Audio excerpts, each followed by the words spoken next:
All right. Hello, Catholic YouTube. Brian with City of the Immaculata. Oh, how plans change. I was slated to come on tonight for a unveiling of my new time slot. I'll be going live in the evenings, and I was going to be discussing an important subject around the recognition of Bonaventure as a doctor in the church. But I began last week by not feeling well. I became quite ill. And then, of course, everything else that transpired over the course of last week, the winds just got knocked out of my sail, and I had no desire to put together notes for anything about St. Bonaventure. So if any of you were looking forward to that, you'll have to tune in next week.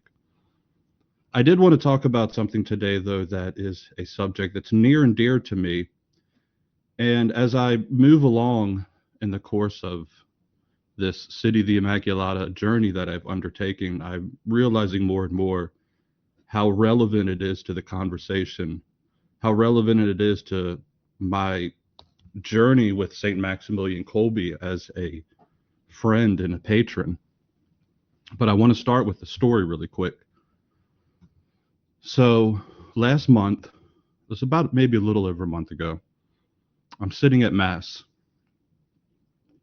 And you guys have to realize this, I live in a very small town, very Norman Rockwell, quaint, isolated, yet also very scenic. And in the summertime, we get quite a lot of travelers. So you never quite know who's going to show up to the Mass. We have a small parish that opens up here in the summertime, and really beautiful old parish, and I attend Mass there. So I'm sitting there a month ago, and I sit towards the back. My wife and my family, they're out of town. They've gone down to Virginia for family vacation. So it's just me sitting towards the back, and I look over to my left, and I had to do a double take. And I said to myself, that's Charlie Kirk sitting there. He doesn't attend my parish, but there he was. And with a young lady, blonde, I assumed was his wife. I'm looking around like nobody else seems to be noticing him. I think I'm the only one there who actually noticed who he was. This is the kind of town where famous people don't tend to stand out too much around here, so I think it attracts them to this place. So anyways, Mass goes on, and at the end of Mass, he's walking past me, and I don't typically walk up to people. I was questioning whether or not I was going to walk up to him. I see a celebrity, I don't usually stop them, but I had the impulse since it was at Mass, and I was aware enough to know that Charlie Kirk was not Catholic. I haven't followed him too closely over the years, but I knew he wasn't Catholic somehow. He didn't go up to receive. His wife went up and she got a blessing. And she wouldn't know this, but as she, like the way that our Mass works, we do like one person from this side of the and one person, we have a dual aisle. So as I was going to receive, I had to wait for her to get a blessing. I saw she didn't actually receive, and she goes to the back and then I received. But anyways, Mass is over, and I walk up to him and I say, hey, I say, Mr. Kirk. I wanted to make sure. I mean, it was hard to miss him. He was like 6'5". I'm 6 foot. And usually I'm not like looking up that to people, but I was looking up to Mr. Kirk. I said, Mr. Kirk. And he had this big smile, very friendly. I said, thank you for what you do. I'm in my mind, I'm thinking, I'm really not a fan of this guy. I don't particularly, I think he was kind of milquetoast, kind of moderate.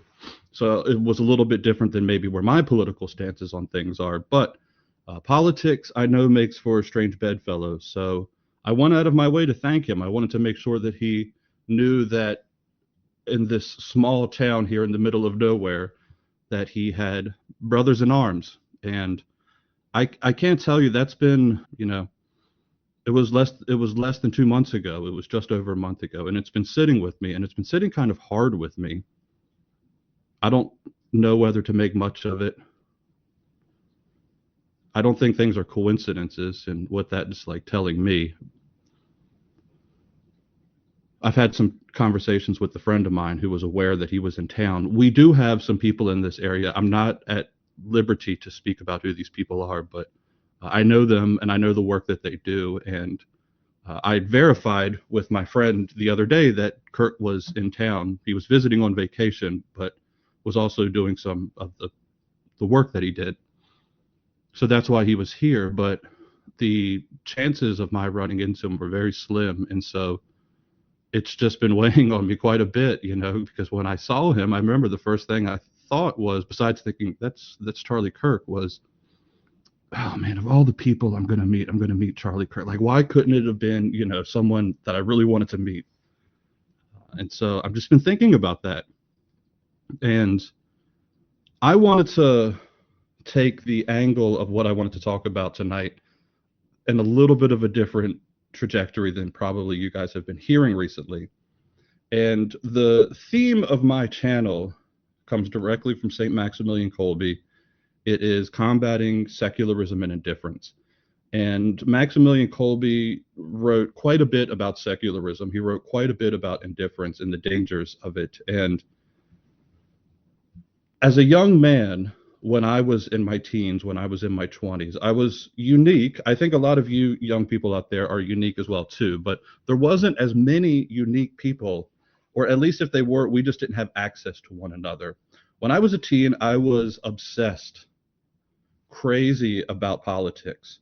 And as I'm coming, of age, 18, 19, 20 years old, the subject that really sort of sunk in as like a subject of interest for me was the subject of revolution. And I can tell you, I have studied all of the big major revolutions. I've studied the French Revolution, the revolutions of 1848, the Chinese Revolution, the Cuban Revolution. And the one that I spent the most time on, almost nearly obsessive with, was the Russian Revolution.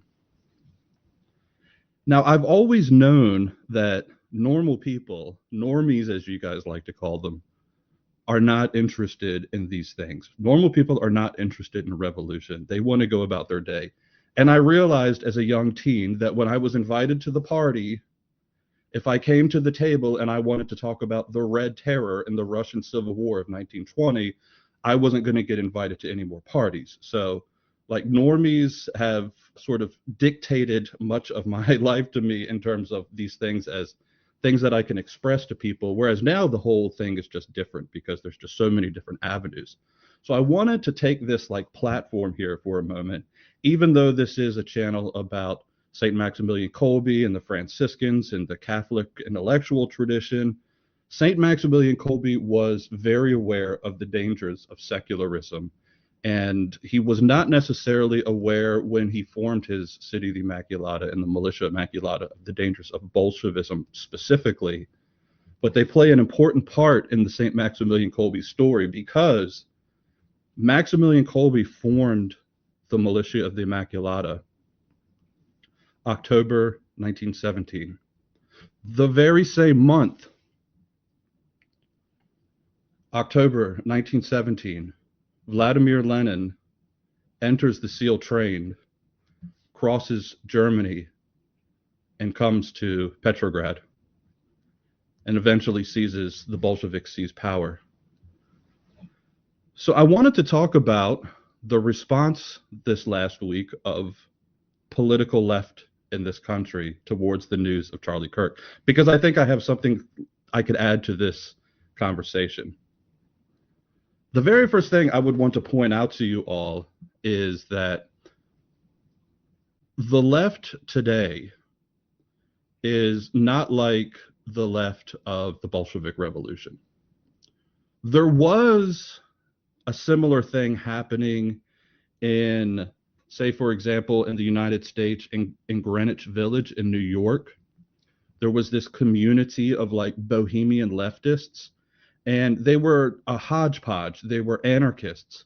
They were Margaret Sanger working towards birth control. Every single like leftist had their own little like pet cause that they fought for.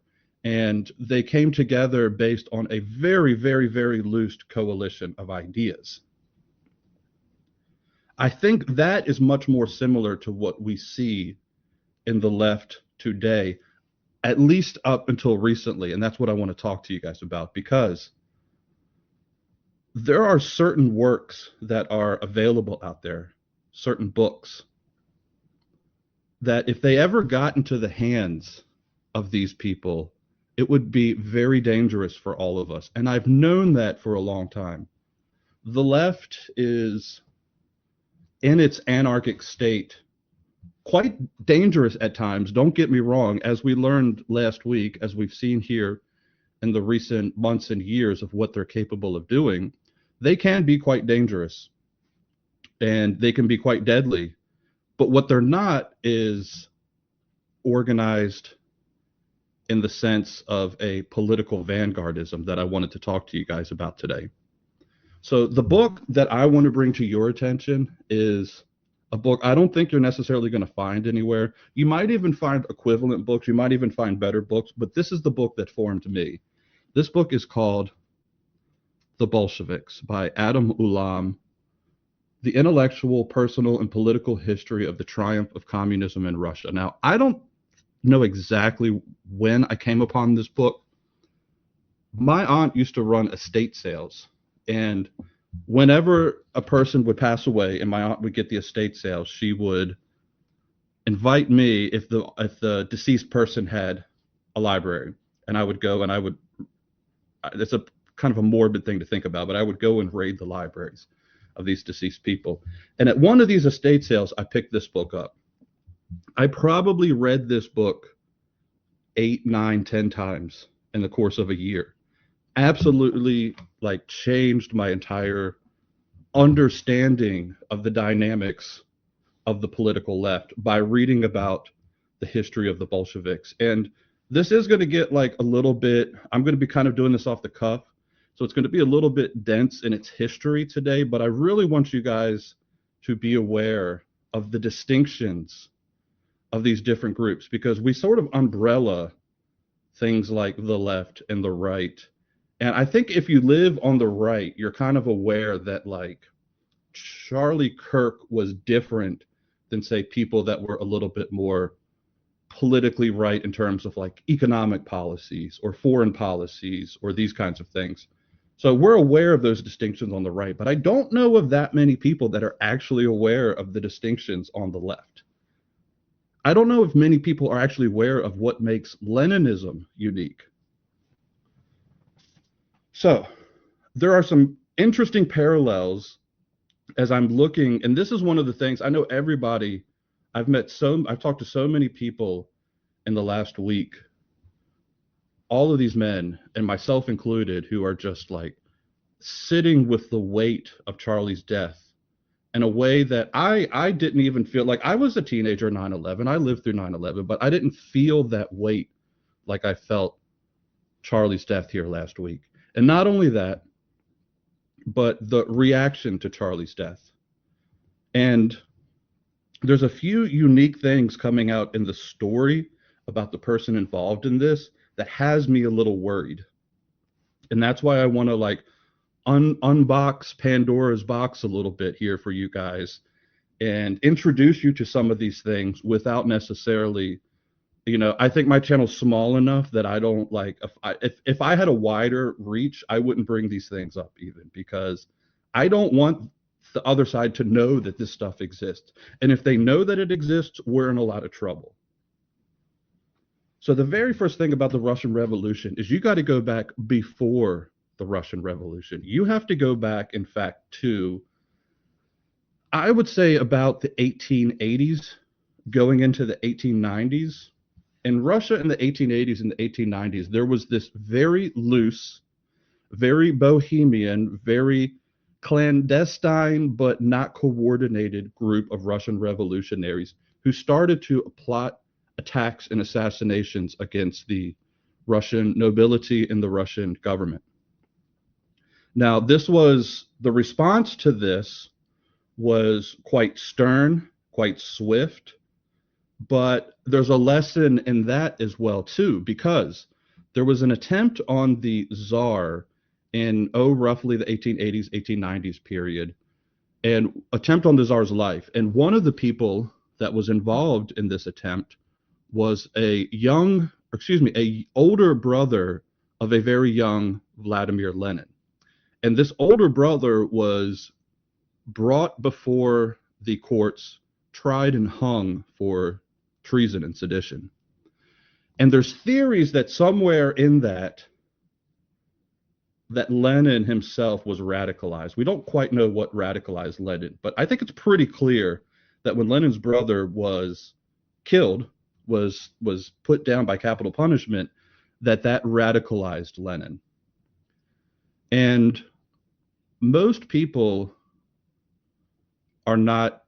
Charlie's actually a good example of this, right? There's quite a few people that are pointing out that you're not necessarily going to replace Charlie Kirk right away. The right took a major hit. The center took a major hit with the death of Charlie Kirk, because there's people that happen to rise to the top of these things, and they're not always there. We don't always have moments in history where certain people of certain capabilities rise to these top positions.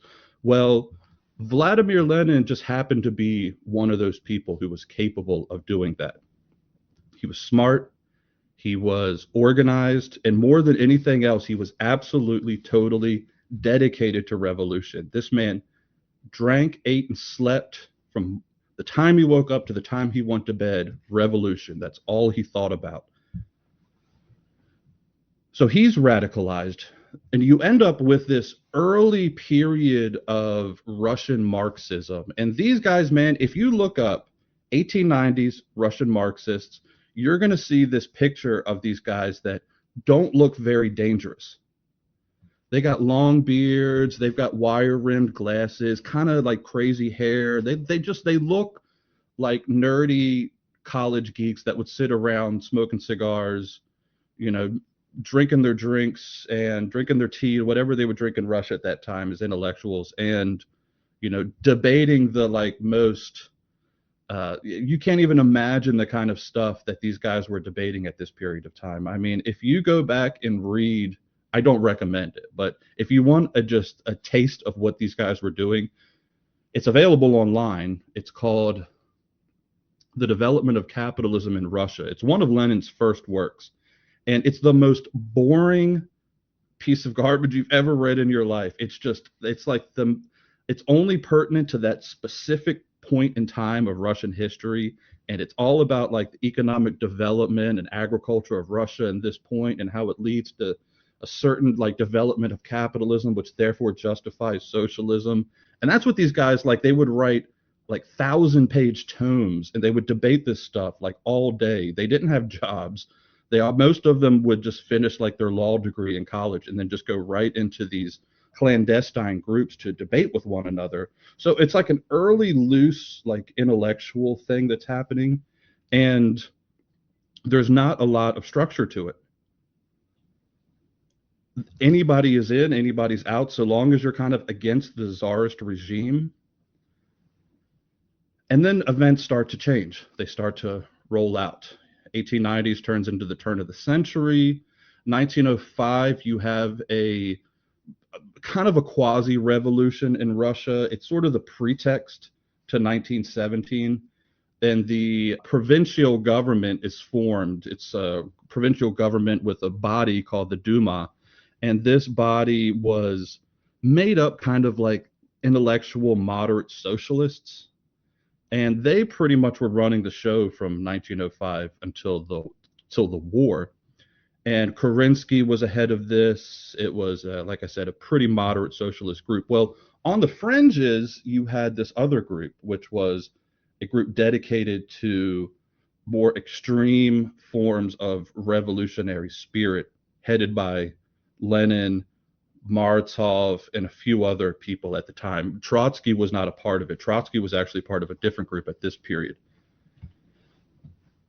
The arguments came down to whether or not this gets, I know this gets super like arcane, guys, but it's like it's an important thing. The arguments came down to whether or not the revolution was going to take a natural progression as Marx anticipated, and that's orthodox Marxism, or whether or not the revolution needed to be headed by a vanguard party. And that's what Lenin develops. Now, around this period of time, Lenin's sort of percolating the events of 1905 in his mind, and he's seeing what he thinks are the failures of the revolution of 1905 and how it didn't seize the moment as it should have. So he comes up with a work called What Is to Be Done? Burning Questions of the Movement.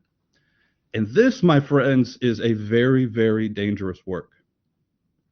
This work basically lays out how a revolutionary vanguard party should exist. And it's unbelievably, it's exceptionally pertinent to today were anybody ever to apply it. Because basically what Lenin's framework is, the one thing to consider about this, with Lenin's framework, he is a radical, and there are moderate voices, and the moderate voices for the most part are what people, normies out there, the normal people of the world, they want the Charlie Kirks. They want the whoever the moderate left person is today, whoever that might be. They typically want those people. It's only during unrest, it's only during moments of instability that the fringes begin to thrive. So Lenin's thinking about that. And his solution is that the revolutionary, like Marxism, is not going to just in and of itself spring into existence. The workers, they're, dare I say, normies. The workers they're not educated. They don't know about revolution. They're just trying to live day to day. This is all the things that Lenin's saying. And so what we need to do is we need to have a small, mind you, dedicated clandestine group of revolutionaries who all they do is focus on revolution. Now, that may have been a total footnote in history. You may never have heard about that unless you were some like nerd and you were interested in obscure Russian revolutionary movements at the turn of the 20th century, except for the fact that World War I happens. And World War I undermines the entire social order. It was absolute chaos. I would say that's the one thing that probably saves us here. Just pray.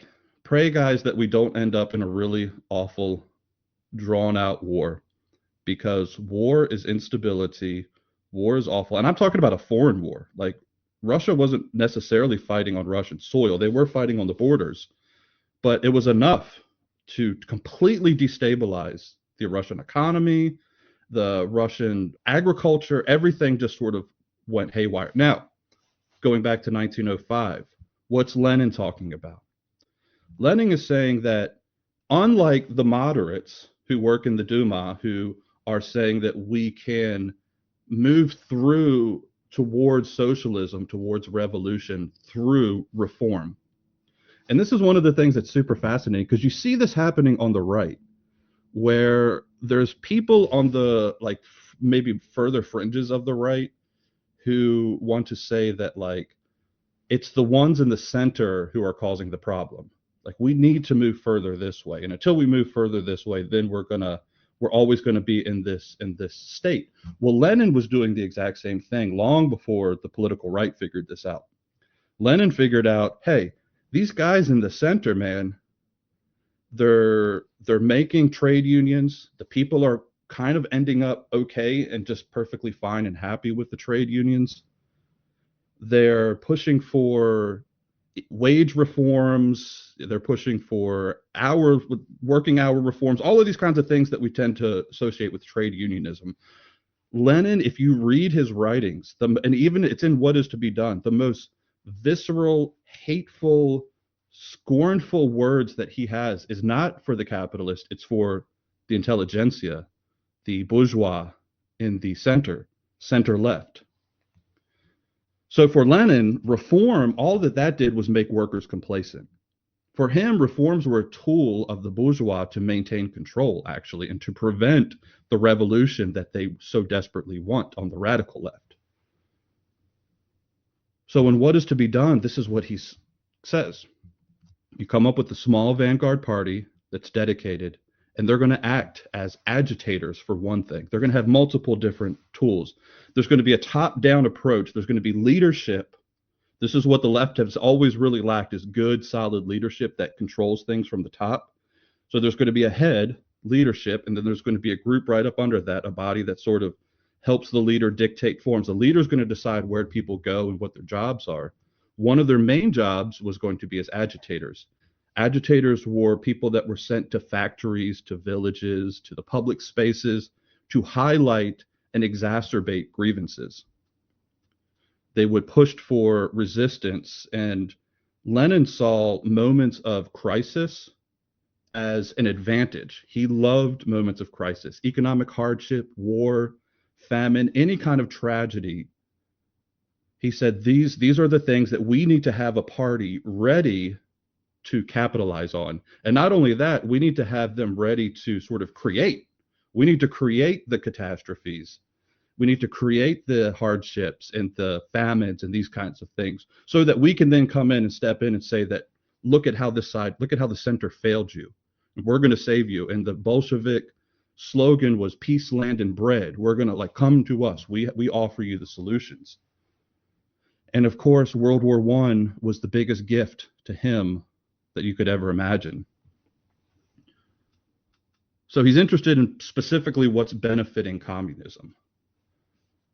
Revolution requires a heightened state of class conflict. It requires worsening conditions. People can't feel comfortable. They can't feel like they have a stake in the system. They can't feel like they have a stake in their daily lives. Like, I just want to get off of work and go home and see my family. All of that needs to be undermined. The vanguard will then be there to step in and guide the workers towards communism and socialism, the ultimate goal. So the Bolshevik solution to the issues that Russia was facing in 1905 and moving forward was not to solve them, it was to cause them and exacerbate them. Now, this is not really a Marxist view necessarily. Marxist materialism is rooted in a certain historical materialism. It had a somewhat of a deterministic streak to it. Capitalism's internal contradictions, according to Marx, would just inevitably lead to its collapse and the rise of socialism. Lenin said no, He believed that a revolution wouldn't just happen spontaneously.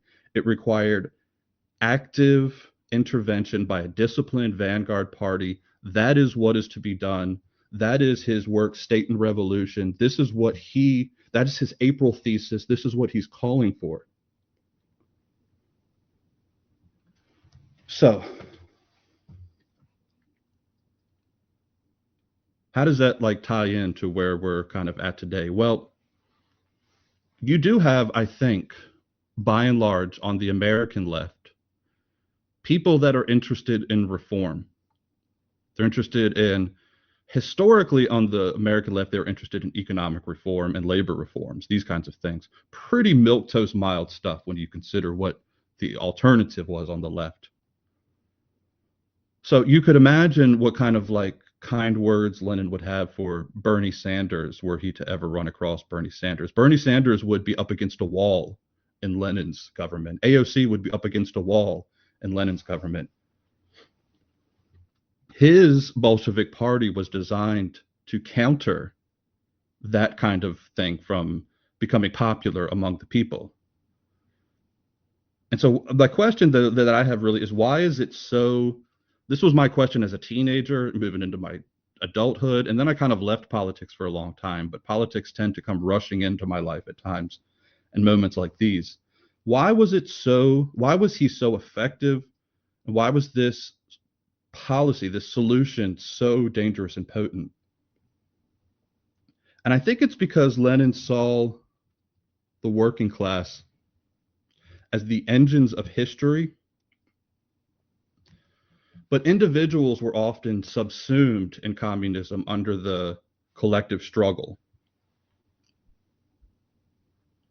So while some people may want to like moralize Lenin and say that, he had the right intention in what he was trying to achieve in his outcome, his prioritization of the revolutionary cause over the individual and framing the proletariat as a collective force to overthrow the bourgeois, the center, more than anything else, the consequences were deadly on the universe of morality.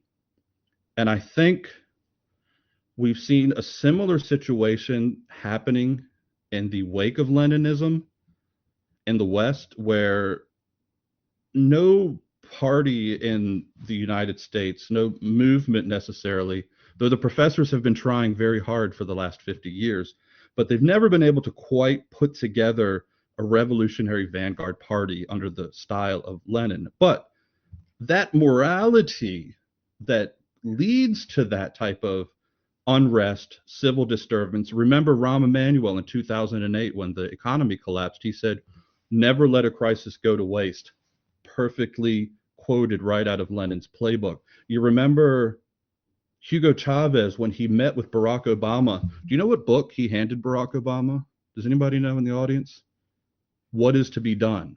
That's what he handed Barack Obama. These people, so there's signaling, there's been signaling, and the message has been for a long time that the left needs to get its act together and it needs to focus on the prior, because it's too dispersed, it's too loose, it's too focused on reform. It is not focused on the revolutionary spirit.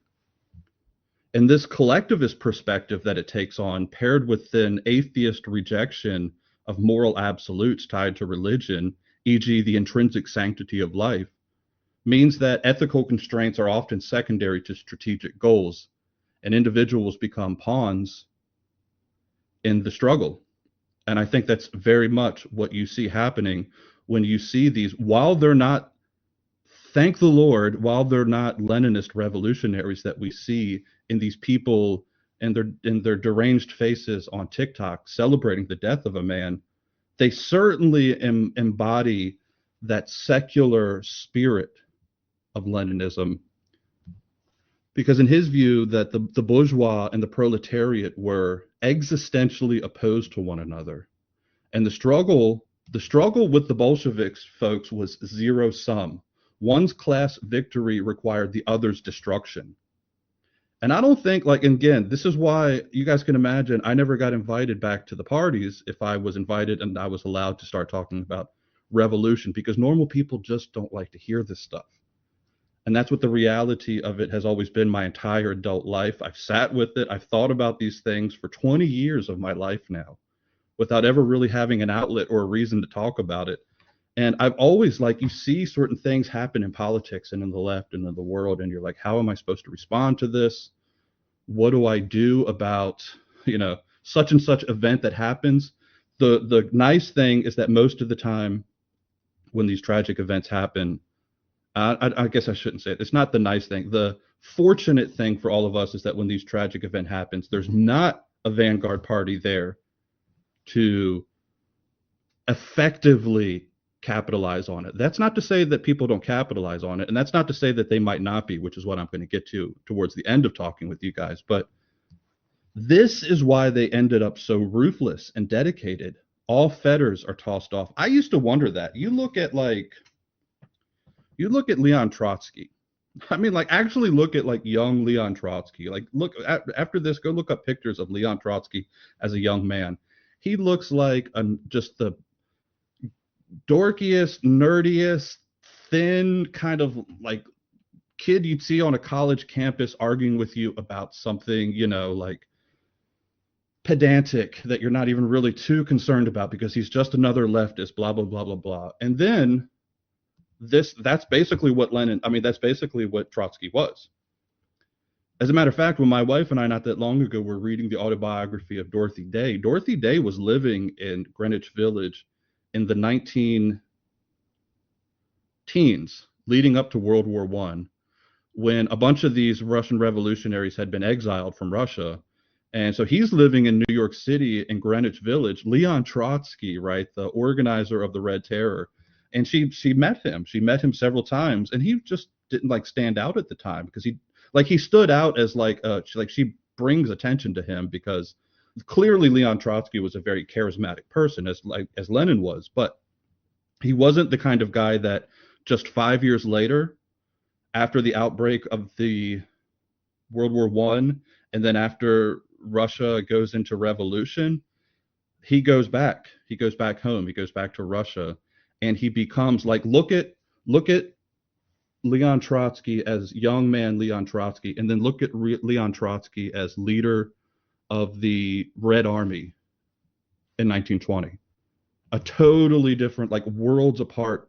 I mean, they turned into these like absolutely ruthless, unrelenting killers. And I've always that blew my mind as a young man, because you look around at people and you're like, people are basically normal. We hope, you assume. And then you read about these crazy things in history and you're like, how does that happen? How does Leon Trotsky? And I think it's basically like, had the conditions never been there for him to go back to Russia, he would have died a nerdy, geeky Bolshevik socialist that nobody paid attention to in Greenwich Village, forgotten. But the conditions happened, the right people as the wrong people, but the right people for this specific thing that they were trying to cause were there at the moment, and they seized upon it. So the only moral imperative that these people had was to see the revolution to its ends. And any means you took to get to those ends was justified. The ends justify the means. It's the only moral imperative for somebody like Vladimir Lenin.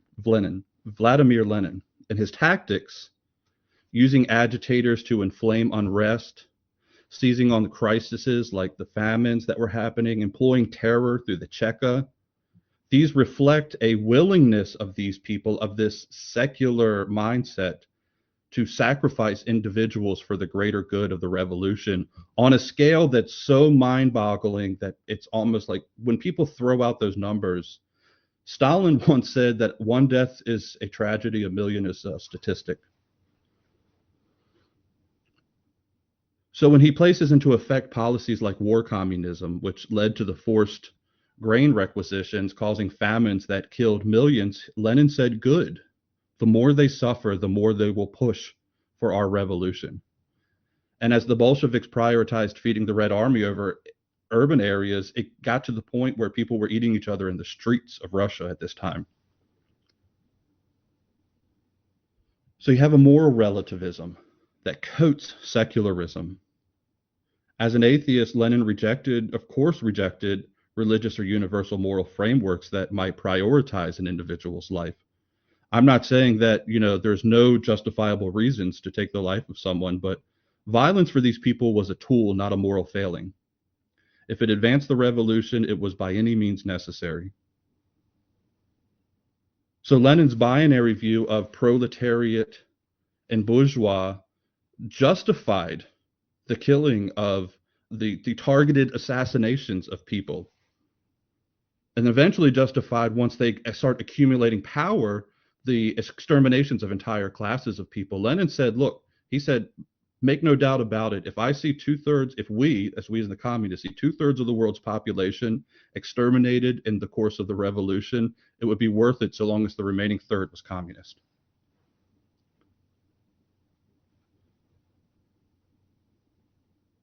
It's not, let's debate over the differences of opinions as Charlie Kirk wanted to do. It's much more lethal than that. And I think everyone is starting to come to learn how lethal these things can actually quite be. Lenin's belief in the historical necessity of communism also allowed him to rationalize the most extreme measures, from terror to forced famines to actually purposely disrupting the economic chain of supply to cause famines. And he saw it all as just temporary setbacks for the people that he was trying to push ever towards the goal of revolution. So the danger in Lenin's approach, if one believes that life has intrinsic value, is that Lenin's idea, because it subordinates individuals to this deterministic view of history, his collectivism combined with the willingness to use violence and exploit crisis creates a system where dissenters, bystanders, even people that were once dedicated to the party, by the time you get to Stalin, they're all targets. They could all be sacrificed at the altar of the revolution. And there were, of course, as we say, millions of deaths. The millions of deaths started under Lenin, though. They did not start under Stalin. They started under Lenin. It was always part of the plan. It was always part. If Lenin could have achieved the revolution with a handful of deaths in a small war, he would have done it. But if it was going to take tens and millions of deaths to achieve, so be it.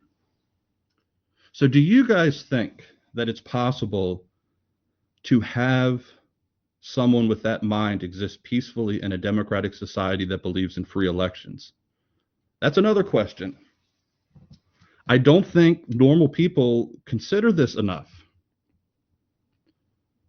By the time that you get to the 1920s and the Great Depression is hit, by the time that you get to the mid 1920s into the 1930s, when the Nazi Party takes over Germany, you basically have like wiped out the entire center position of Europe.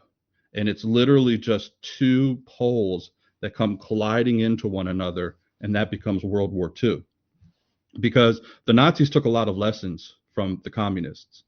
They took a lot of lessons from the communists. The one lesson that they took, I think, that keeps a thread, a strain among all of them, is that the intrinsic value of life is at best secondary to the cause of whatever these secular militant groups want to see achieved.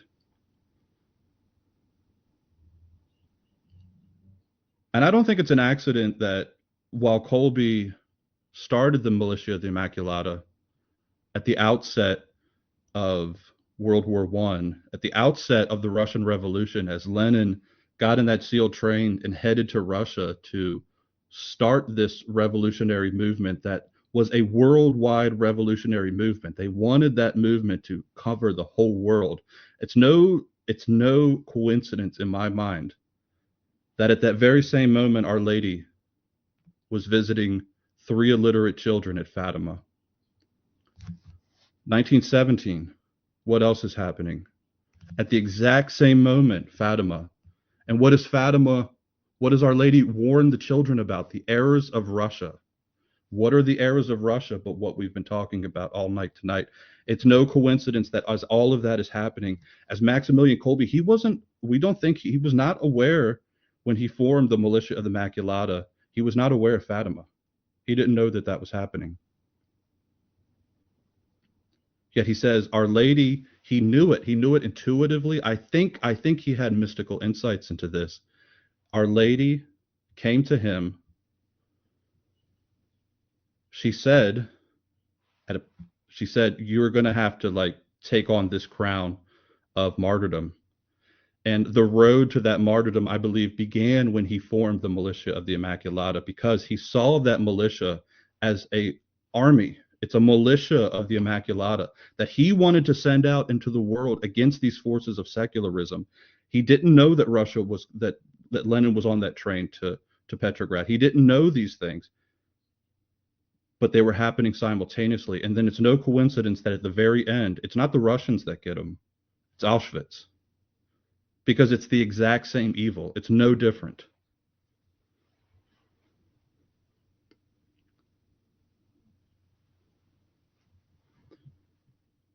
So is it possible to have open and free elections with Leninists among us?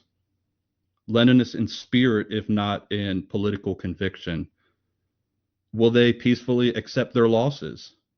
Or will they resort to the kind of tactics that their chief architect, Lenin, employed: murder, agitation, fomenting protests and violence? A Leninist views elections at best as a tactical means to gain influence or to expose the shams of elections. Like he was involved in the Duma of 1917, but it was only basically to go and show how ridiculous that the democratic process was, not to legitimize the system. So if a Leninist were to win power, the very first thing that they would do would be to consolidate and dismantle the democratic system, and they would go after the center first. Center leftists gone overnight. If they lost an election, they would just continue doing what they were doing.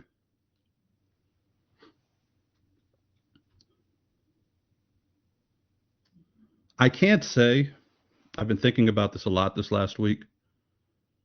I can't say what's happening with the political left because I haven't been following it. I can't say whether these online Discord groups, these bizarre internet subcultures have discovered Lenin's What Is to Be Done or Mao's Guerrilla Warfare, another dangerous book. I know the professors know about them. The professors have known about them for a long time and have been pushing those kinds of things. The students were just never listening. They had their own little like pet things, right? They finally found one that the students were willing to apparently kill over, which is this ideologies of the rainbow crowd. But the professors were preaching it. They were preaching it back when I went to university, and it's why I didn't major in politics. And when I went for a science degree, I thought, hey man, if I go into science, well then I can just kind of do away with all the insanity of politics. Little did I know, but I don't know. It's very well the case that this kid could just be a case of sheer nihilism, isolation, and that's deadly enough of a combination. But I see in the young men who follow me a willingness to go deep into very obscure, arcane Catholic sources because so much of this stuff is available at our fingertips now. And I can only imagine the places where leftist dominated groups that meet together, what they might be reading. I hope they're reading trash. I hope they're just focused on, I don't even know if I want to like, I hope the only thing that they're focused on is these like degen cultural things, because I think that's the kind of like that'll like if you've noticed some of what's been happening within the left here in the last year plus, a lot of the like center left has turned against the more extreme of the ideological within the specifically within the trans movement. J.K. Rowling comes to mind for something like that. So they've been very fragmented. They're very disorganized, and I don't think. And Ayn Rand once said this. Like, I'm not a fan at all of Ayn Rand, but she could be quite pithy at times. And I had an afternoon in college where I really enjoyed reading Ayn Rand, but she made note, this was back in the 60s, and I think it pertains to this day. She made note that if you go back to the 1890s, what I'm talking about here, where the Russians and the worldwide Marxist movement as a whole was writing these massive tracts, they were super intellectual, they were very smart, very sophisticated in some ways. And then you get somebody like Lenin, and he adds like a lethality to that sophisticated movement. And then you fast forward to like the 1960s and look at the condition of the left in the 1960s. They're smoking pot. They're like given over totally to degenerate excess. And all of that sort of like revolutionary spirit really just kind of like goes by the wayside. You have a few kind of groups like the Weather Underground and the what is that liberation movement that kidnapped Patty Hearst and all that stuff in the 70s. But really, you don't have anything comparable to what the early period of the modern left was. So my hope is that their reading levels are as bad as they appear, because then you're basically just dealing with a loose anarchic leftism, which it can be deadly, as we've learned, but it's not as potent. The fear I have is that this campaign of clear campaigns of fear, misinformation, fomenting dissent comes right from the Lenin playbook. And I'm not totally convinced that it's not being orchestrated and we're just not aware. Matt Walsh just posted on X today that he's got sources reporting to him that maybe in some of these servers, some of these social media chats, that people were posting about the shooting in advance. That's a dangerous sign, folks. That's a very dangerous sign. The other thing that Lenin preached was clandestine operations while you're not in power. You have to cause confusion. You have to cause uncertainty. You don't really want them knowing about your activities because that would just undermine the activities that you're trying to do. You don't bring any of it to the light of day until you've reached a critical flashpoint, and then the revolutionary vanguard will be on standby, ready to strike and seize control, which is exactly what they did in October of 1917. There was a reason. The government was up for grabs in October of 1917. The Russians, this is why when Lenin gets off the train in April, mind you, April of 1917, the government had basically collapsed and dissolved. The Duma was just basically defunct. He gets off the train and he's saying we need to push towards revolution. And as a matter of fact, once you get to October 1917, the only reason that the Bolsheviks took over was because they had enough men with arms that were prepared to step into certain government civil state buildings. And that's how the Bolsheviks effectively took over Russia. My gut tells me, and I pray I'm right on this, my gut tells me that these shooters recently are not Leninists properly, but they could, this group of young people, the information's out there, it's available. And if you get the right person, if you get a dedicated, intelligent person, and he commits himself to Lenin's tactics, I think you would, of course, have to adjust things. But a smart person that lives, eats, and breathes revolution will come up with the proper, variations that he would need to make for modernity that we don't have anymore from Lenin's day. But the blueprint is there for them. My thing is, I think it's this is going to go into like a wider thing that I want to talk about with you guys at length in another conversation, but I'm convinced it's all the same demonic evil. I have never thought that Catholics had a firm grip on just where the demonic can hide. I think everybody just gets so focused on the flashy stuff, like the hooded druids and the blood and the sacrifice and the heavy metal music. Like Christians have been hunting for that kind of stuff my whole life, right? The heavy metal music, they've been after that stuff forever. Meanwhile, I feel like Satan's over here where he's got total control running free. He's created an army of secular and different soldiers that are just they've engulfed the entire culture. And this is why I've named the channel City of the Immaculata to begin with. I wanted to come onto this channel to fight that culture of indifference, that culture of secularism, because at the root of all of this, I think the same thing that happened to Charlie Kirk is the same evil that we saw in 1917. It's the same evil that we saw in the bunkers of Auschwitz. It's the same evil that we see in the piles and piles and piles of dead children coming in the wake of Roe v. Wade. We're not necessarily facing the same groups. I think Freemasonry, I don't think it's the same danger that it was. I don't think the Bolsheviks are even the same danger that they were.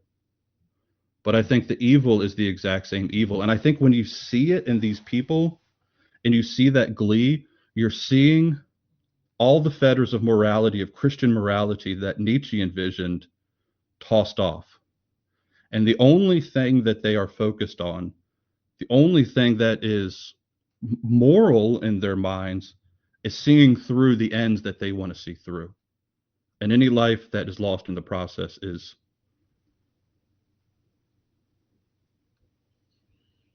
just a casualty of war.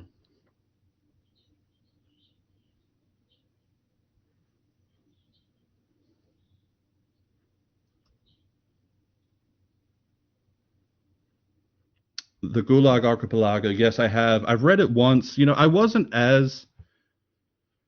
It's a good work. It's a good work. I would recommend people if you hadn't read it before, just to take the time to read that one because he experiences what the Gulag is like. And Father Fellner, you guys know I love Father Fellner. He said that the evil that left that train in October of 1917, when Lenin got on that train and he went to Russia, right as St. Maximilian Kolbe was forming his militia for Our Lady, that evil, the gulag that Lenin wanted to create, is the worldwide gulag that we're all living in now, whether it's east or west. Because there's a gulag right here in the capitalist system as well. Don't think that we in the West don't live in a gulag. It might not be as lethal and deadly as the Bolsheviks were. God forbid it ever becomes that lethal and that deadly. But it is there because in some ways it is as lethal and deadly. It's just much more hidden. We don't see it.